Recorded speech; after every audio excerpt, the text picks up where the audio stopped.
Oke, baik. Assalamualaikum warahmatullahi wabarakatuh. Masih dengan Buana 79, salam semangat selalu untuk seluruh pelajar di Indonesia. Baik dari Sabang sampai Merauke, dari Miangas hingga Pulau Rote. Kita lanjutkan untuk proses pencatatan dokumen transaksi dari PT Adijaya, di mana pada pertemuan sebelumnya kita sudah sampai pada analisis transaksi atau pencatatan transaksi dokumen nomor 10. Untuk mempersingkat waktu, kita langsung saja akan analisis untuk dokumen transaksi nomor 11. Kita lihat di sini bahwa untuk dokumen transaksi nomor 11, di sini ada nota kredit. Di mana sama-sama kita tahu bahwa nota kredit ini adalah bukti transaksi retur. Nah, untuk mengetahui retur ini adalah retur pembelian atau retur penjualan, maka kita cukup lihat untuk kopnya di sini. Kalau kita lihat di sini, kopnya adalah PT Penamas. Ini adalah supplier. Sehingga ini bisa kita simpulkan untuk dokumen transaksi nomor 11, ini adalah retur pembelian. Kalau kita lihat, ini adalah retur pembelian dari transaksi pembelian tanggal 10 Desember. Bahwa untuk pembelian tanggal 10 Desember itu adalah dokumen transaksi nomor 10. Ya. Jadi tanggal 10 dokumen transaksi nomor 10 ini adalah pembelian kepada PT Penamas, yaitu 11 unit untuk TV LED dan 10 unit untuk LCD. Kemudian pada saat pengiriman tanggal 11, begitu barang kita terima atau PT Adijaya terima, ternyata ada 1 unit untuk TV LED dan 2 unit untuk LCD yang kondisinya tidak baik atau dalam keadaan rusak, sehingga perlu diadakan pengembalian atas barang yang kita beli untuk 1 unit TV LED dan 2 unit untuk LCD. Nah, adanya retur pembelian yang pertama ini akan kita catat di kartu persediaan. Kemudian yang kedua, adanya retur ini akan kita catat di jurnal umum. Dan yang ketiga, adanya nota kredit ini akan kita catat di buku besar pembantu utang. Langsung saja di sini, yang pertama kita akan catat adanya retur pembelian ini di kartu persediaan. Kita akan catat mulai untuk pengembalian 1 unit yaitu TV LED. Di sini untuk kartu persediaan TV LED kita langsung saja kita masukkan. Yang pertama adalah tanggal 11 ya, dokumen transaksinya. Di sini tanggal 11. Kemudian untuk invoice-nya nomornya adalah NK-1. Keterangannya atau description ini kita bisa kasih keterangan yaitu retur pembelian kepada PT Penamas. Nah, untuk retur pembelian sendiri, karena sebelumnya pembelian itu kita masuk di kolom in, maka pada saat adanya pengembalian atas barang yang kita beli, adanya retur, ini pun akan kita input di kolom in. Dengan cara kita gunakan untuk membedakan antara retur dan pembelian. Kalau retur, ini kita gunakan tanda min di depan. Jadi min 1 itu artinya ada pengembalian 1 unit, dan adanya pengembalian ini otomatis akan mengurangi nilai pembelian sebelumnya. Maka di sini digunakan tanda min.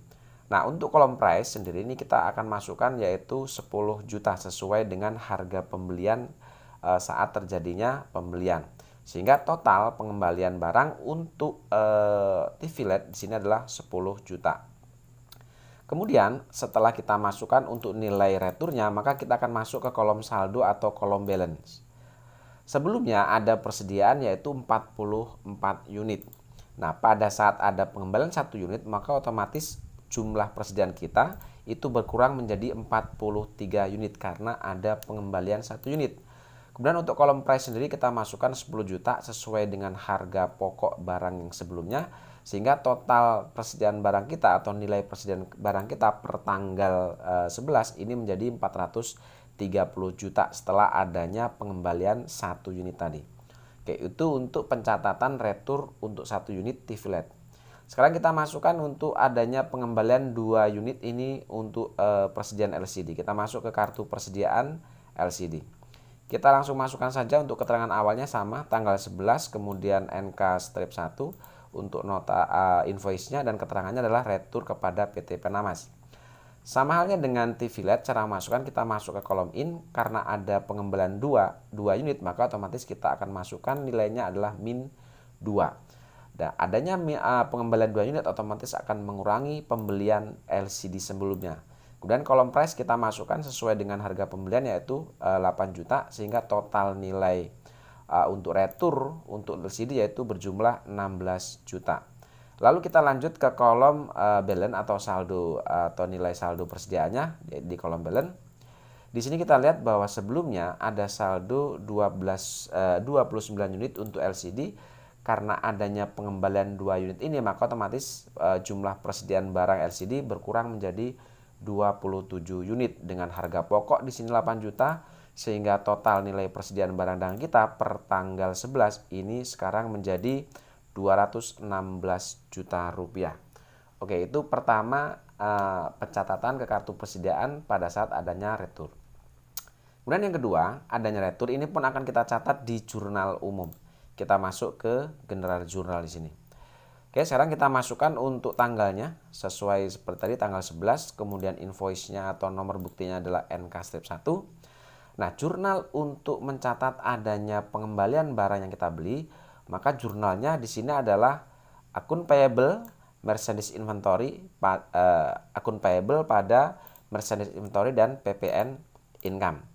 Adanya pengembalian barang ini otomatis akan mengurangi nilai hutang dagang kita, sehingga di sini untuk akun payable-nya kita letakkan di sisi sebelah debit. Kemudian ada pengembalian barang pun akan mengurangi nilai persediaan barang dagang kita, sehingga merchandise inventory ini ada di sisi sebelah kredit bersamaan dengan PPN income-nya.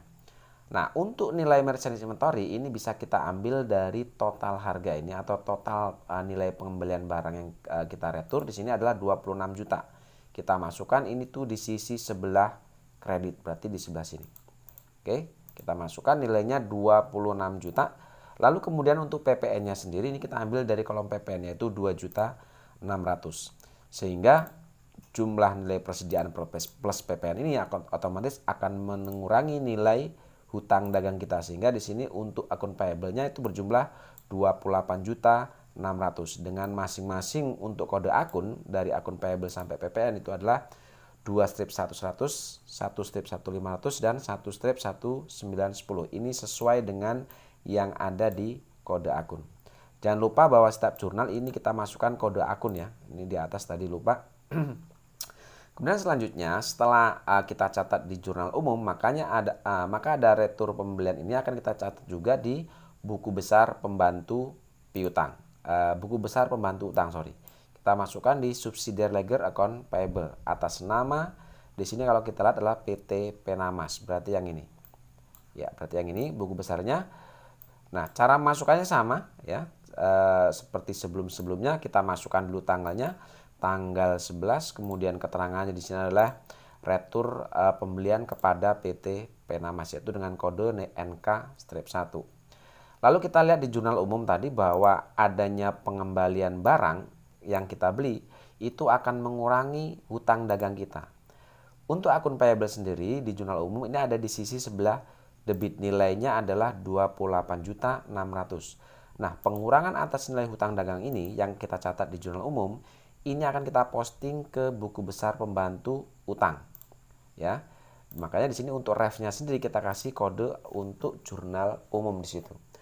Nah, untuk mengambil atau untuk pencatatan nilai hutang dagang kita yang berkurang di sini di sisi debit, maka ini akan kita posting pun di sisi debit di sini di kolom posting. Di buku besar pembantu utang kita letakkan di sisi sebelah debit untuk kolom posting ini. Nah, kemudian setelah adanya posting dari jurnal umum tadi adanya pengurangan nilai hutang, maka kita akan akumulasi dengan nilai saldo utang sebelumnya. Sebelumnya kalau kita lihat di sini ada hutang dagang kita kepada PT Penamas itu adalah 209 juta. Kemudian ada pengembalian atau retur pembelian yaitu sebesar 28.600.000. Sehingga adanya pengembalian barang ini atau adanya berkurang hutang dagang ini otomatis akan mengurangi nilai saldo ini. Sehingga kita lihat di sini 209 juta dikurangi dengan pengembalian atau barang atau nilai returnya itu 28.600.000. Sehingga di sini setelah dihitung nilai hutang dagang kita kepada PT Penamas sekarang menjadi 180.400.000 setelah adanya pengembalian barang atau retur pembelian tadi. Yang otomatis adanya retur pembelian ini otomatis akan mengurangi nilai hutang dagang kita. Oke, itu jika ada transaksi retur pembelian. Jadi saya ulangi, yang pertama tadi ini kita catat di kartu persediaan. Kemudian yang kedua adanya retur ini kita catat di jurnal umum. Lalu yang ketiga, adanya retur, ini otomatis akan mengurangi nilai hutang dagang kita yang akan kita catat atau yang sudah kita catat di buku besar pembantu utang atau subsidiary ledger account payable. Oke, lanjut untuk dokumen transaksi nomor 12. Di sini kita lihat ada bukti penerimaan kas. Keterangannya sendiri di sini adalah pelunasan faktur. Artinya, jika ada bukti penerimaan kas, keterangannya itu pelunasan faktur, itu artinya kita ada menerima uang itu dari pelunasan piutang. Nah, adanya bukti penerimaan kas dari pelunasan piutang, ini yang pertama akan kita catat di jurnal penerimaan kas. Kemudian yang kedua, adanya bukti penerimaan kas dari pelunasan piutang, ini akan kita catat di buku besar pembantu piutang. Oke, langsung saja di sini yang pertama akan kita catat di jurnal penerimaan kas atau cash receipt journal. Langsung saja di sini kita masukkan untuk tanggalnya, yaitu tanggal 12.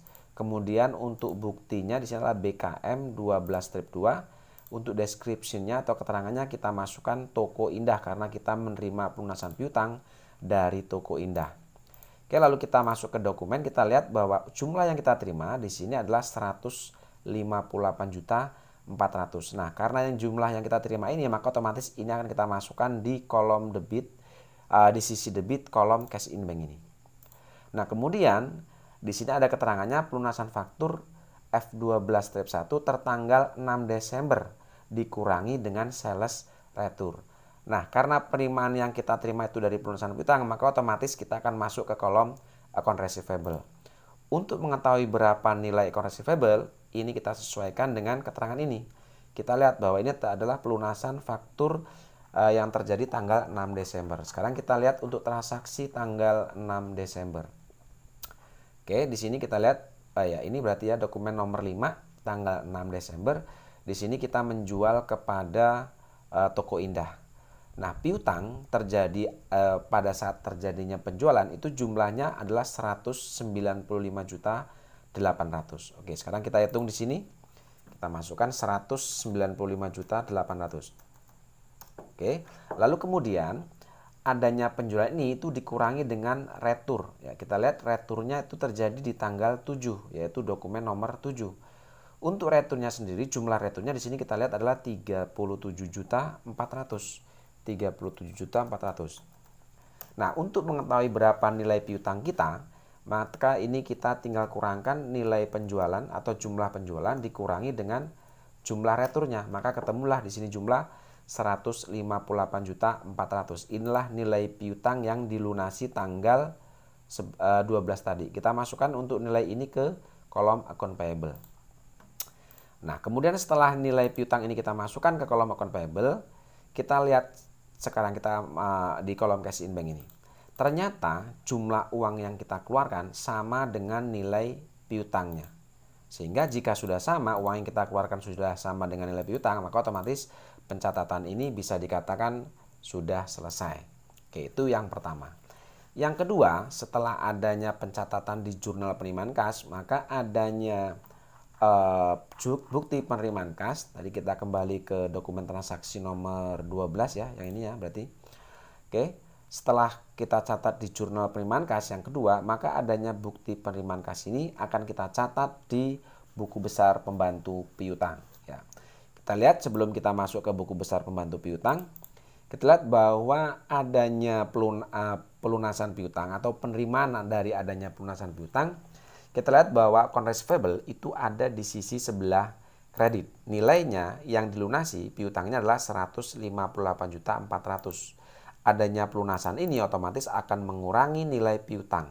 Nah, nilai ini akan kita posting ke buku besar pembantu piutang atas nama Toko Indah. Sekarang kita masuk ke subsidiary ledger account receivable atas nama Toko Indah, berarti yang ini.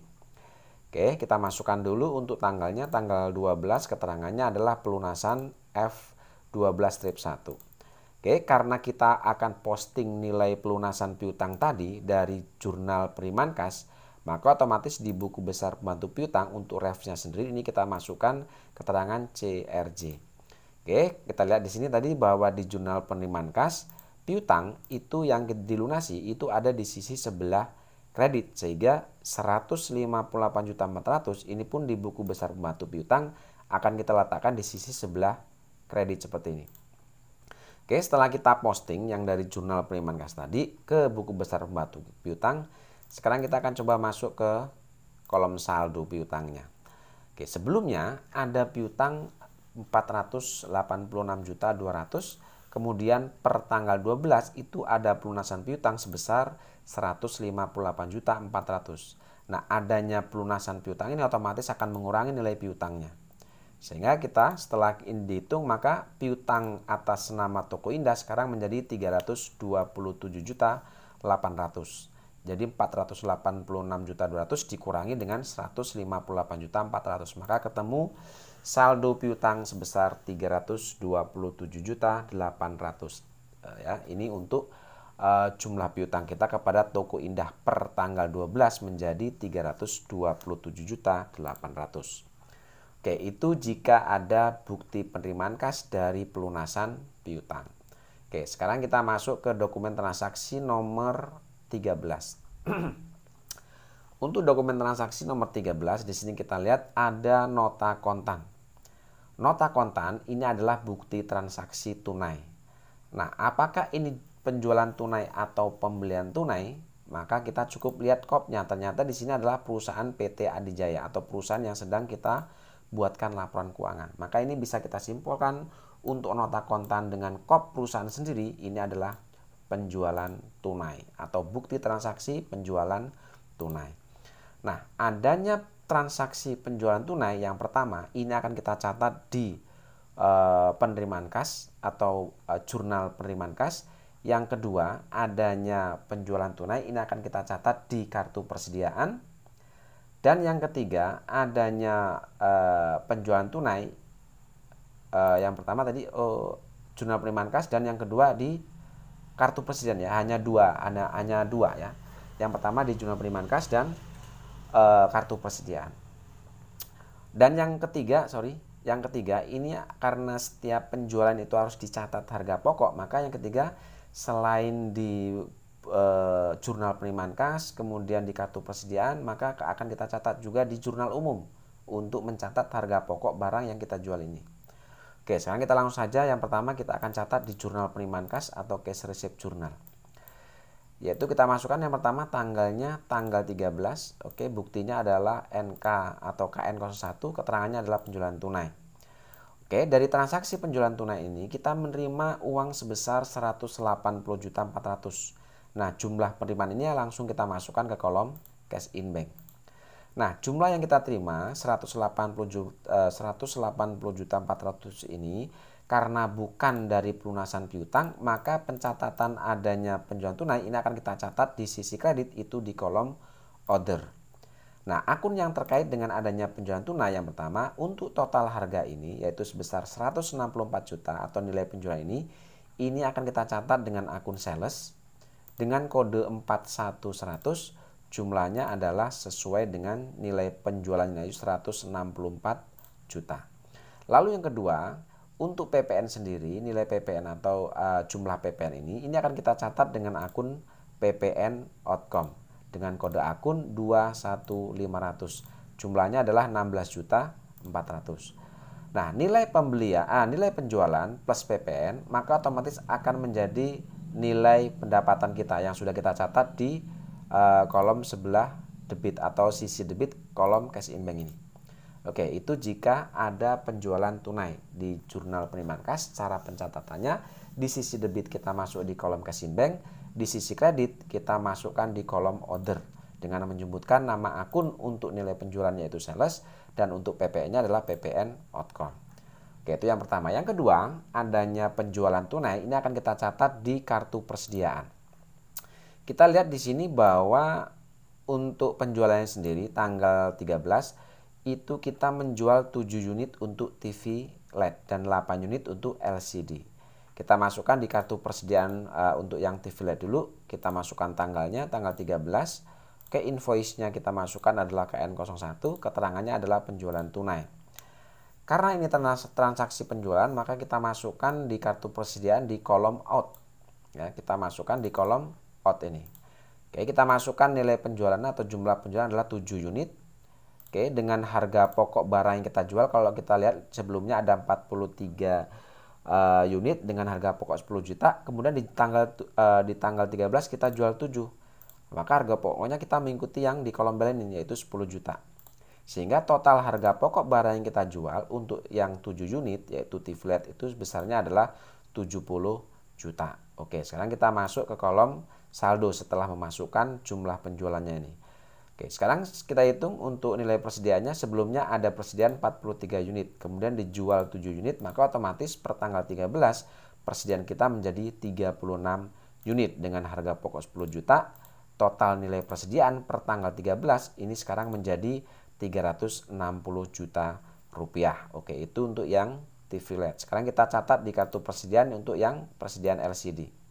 Sama seperti tadi kita masukkan untuk identitasnya tanggal 11, kemudian untuk ininya nomor invoice adalah KN01, keterangannya penjualan tunai. Oke, sekali lagi karena penjualan kita masukkan di kolom out untuk yang LCD. Untuk LCD sendiri tanggal 13 ini kita menjual secara tunai yaitu 8 unit. Kita masukkan di kolom unit ini dengan harga pokok barang yang dijual. Ini kalau kita lihat di persediaan sebelumnya harga pokoknya adalah 8 juta. Sehingga untuk kolom price ini kita masukkan 8 juta. Sehingga total harga pokok barang yang kita jual untuk 8 unit itu sejumlah 64 juta. Oke, setelah nilai penjualan kita masukkan, kita masuk ke kolom saldo persediaan ini. Sebelumnya ada 27 unit, kemudian tanggal 13 ini kita jual 8, maka otomatis persediaan kita sekarang menjadi 19 unit. Dengan harga pokoknya 8 juta, total nilai persediaan barang dagang kita per tanggal 13 sekarang menjadi 152 juta rupiah. Oke, itu jika ada nota kontan. Ya, yang kedua. Yang ketiga, adanya nota kontan ini akan kita catat juga di jurnal umum. Dimana untuk di jurnal umum ini itu adalah khusus untuk mencatat harga pokok dari barang yang kita jual ini. Nah, untuk harga pokoknya sendiri nanti kita akan hitung untuk harga pokok barang untuk TV LED dan untuk LCD ini.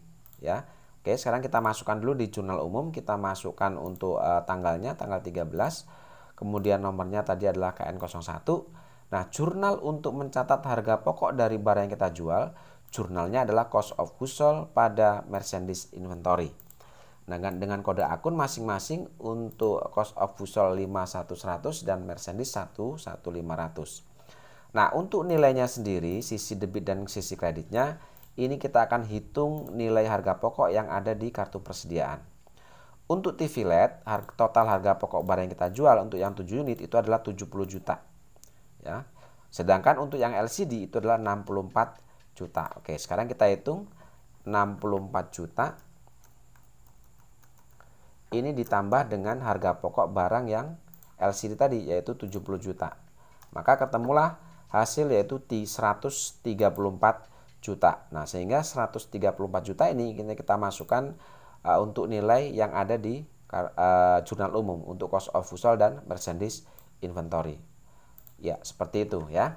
Itu jika ada penjualan secara tunai. Yang pertama tadi kita masukkan di jurnal penerimaan kas, kemudian yang kedua kita catat di kartu persediaan, dan yang ketiga kita catat di jurnal umum untuk harga pokok barang yang kita jual ini. Oke, sekarang kita lanjut ke dokumen transaksi nomor 14. Untuk dokumen transaksi nomor 14 di sini ada bukti penerimaan kas. Keterangannya adalah pelunasan faktur F11-25 itu tanggal 29 November. Sekarang kita lihat bahwa ini ada bukti penerimaan kas pelunasan faktur. Artinya kita menerima uang dari pelunasan piutang. Nah, jika ada bukti penerimaan kas dari pelunasan piutang yang pertama atas transaksi ini, yang pertama kita akan catat di jurnal penerimaan kas. Kemudian yang kedua ini akan kita catat di buku besar pembantu piutang seperti itu. Oke, sekarang langsung saja di sini kita masukkan untuk yang di jurnal penerimaan kasnya dulu. Oke, di jurnal penerimaan kas di sini kita lihat tanggalnya adalah tanggal 14 ya. Tanggal 14, kemudian nomor buktinya di sini adalah BKM 12-3. Kemudian untuk keterangannya sendiri kita menerima uang itu dari Toko Indah. Ya, seperti ini. Lalu kita masukkan di sisi debit dan kredit, kita lihat bahwa jumlah yang kita terima tanggal 14 ini adalah 327 juta 800. Ini akan kita catat di kolom debit, di sisi debit kolom cash in bank. Jadi berapapun jumlah yang kita terima di sini dokumen, maka kita langsung masukkan ke kolom cash in bank. Oke, karena yang kita terima uang ini adalah dari pelunasan piutang, maka otomatis kita akan di sisi kredit kita akan masukkan di kolom account receivable. Nah, untuk mengetahui berapa nilai piutangnya yang kita terima atas pelunasan ini, kita lihat bahwa ini adalah pelunasan faktur tanggal 29 November. Nah, jika pelunasan piutang itu terjadi transaksi di bulan sebelumnya, maka untuk mengetahui berapa nilai piutangnya, kita akan lihat di daftar saldo piutang. Oke, kita lihat untuk daftar saldo piutang di soal. Ya, yang ini berarti ya. Oke, daftar saldo piutang. Ya, yang ini. Atas nama Toko Indah tanggal 29 November. Oke, jumlah piutangnya di sini tertera 327.800. Nah, nilai piutang yang dilunasi ini kita akan masukkan ke jurnal penerimaan kas, yaitu di kolom account receivable di sini.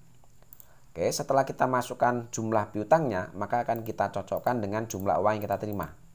Di sini kalau kita lihat ternyata jumlah uang yang kita terima itu sudah sama dengan nilai piutangnya. Nah, jika sudah sama, maka otomatis pencatatan ini dianggap sudah selesai. Oke, itu jika ada transaksi penerimaan kas dari pelunasan piutang. Oke, kita kembali ke dokumen transaksi. Tadi adalah dokumen nomor 14. Ya, yang ini. Oke, yang ini ya tadi ya. Oke. Nah, setelah kita catat di jurnal penerimaan kas, yang kedua, adanya penerimaan piutang ini akan kita catat juga di buku besar pembantu piutang. Nah, sebelum kita masuk ke buku besar pembantu piutang ini, ya, kita lihat subsidiary ledger account receivable atas nama Toko Indah, berarti yang ini buku besarnya. Kita lihat dulu di jurnal penerimaan kasnya bahwa saat adanya pelunasan piutang, untuk piutangnya sendiri ada di sisi sebelah kredit. Jumlahnya adalah 327.800. Nah, nilai ini yang telah dilunasi ini akan kita masukkan di buku besar pembantu piutang. Lihat di sini ya, di sisi kredit untuk account receivable kita masukkan di sini. Oke, tanggalnya tanggal 14, keterangannya adalah pelunasan F11-25. Oke, untuk refnya sendiri kita masukkan identitas atau inisial dari jurnal penerimaan kas, yaitu cash receipt journal. Oke, di cash receipt journal tadi untuk piutang itu ada di sisi sebelah kredit. Makanya kita posting di buku besar pembantu piutang itu di sisi sebelah kredit seperti ini. Oke, setelah kita ambil nilai pelunasan tadi dari jurnal penerimaan kas, maka kita akan masuk ke kolom saldo atau kita akan akumulasi dengan saldo piutang sebelumnya. Oke, sebelumnya itu ada piutang 327.800. Kemudian tanggal 14 ini ada pelunasan, jumlahnya sama. Sehingga jumlah piutang dengan jumlah pelunasan sama, maka otomatis per tanggal 14 piutang atas nama Toko Indah itu sudah selesai atau nol seperti ini. Oke, itu pencatatan jika ada bukti penerimaan kas dari pelunasan piutang. Oke, sekarang kita masuk ke dokumen transaksi nomor 15 di sini. Oke, kita lihat di sini bahwa untuk dokumen nomor 15 ini ada bukti pengeluaran kas. Oke, keterangannya adalah pembayaran PPN. Nah, adanya bukti pengeluaran kas jika bukan untuk membayar utang dagang, maka ini cukup kita catat di satu jurnal, yaitu jurnal pengeluaran kas. Oke, langsung saja kita masuk ke jurnal pengeluaran kas, yaitu cash disbursement journal atau istilah lain cash payment journal seperti itu. Oke, kita masukkan di sini tanggalnya, tanggal 15. Kemudian untuk invoice-nya atau nomor buktinya adalah BKK 12-4. Keterangannya adalah setoran pajak. Seperti ini ya, karena kita membayar pajak. Oke, kemudian adanya pengeluaran kas ya untuk membayar adanya pajak ini kita mengeluarkan sebesar 4.200.000. Nah, jumlah yang kita keluarkan ini kita akan catat di sisi sebelah kredit kolom cash in bank di sini, yaitu 4.200.000. Oke, karena pengeluaran kas ini digunakan bukan untuk membayar utang dagang, maka pencatatan atas pengeluaran pembayaran PPN ini akan kita catat di kolom order dengan menggunakan akun untuk pembayaran PPN. Ini kita gunakan akun PPN payable dengan kode akun 21400. Jumlahnya sama yaitu 4.200.000. Oke, seperti itu jika ada dokumen transaksi bukti pengeluaran kas. Oke, saya rasa karena panjangnya durasi untuk dokumen nomor 16 dan seterusnya mungkin akan kita lanjutkan pada sesi pertemuan berikutnya. Saya rasa cukup. Terima kasih. Assalamualaikum warahmatullahi wabarakatuh.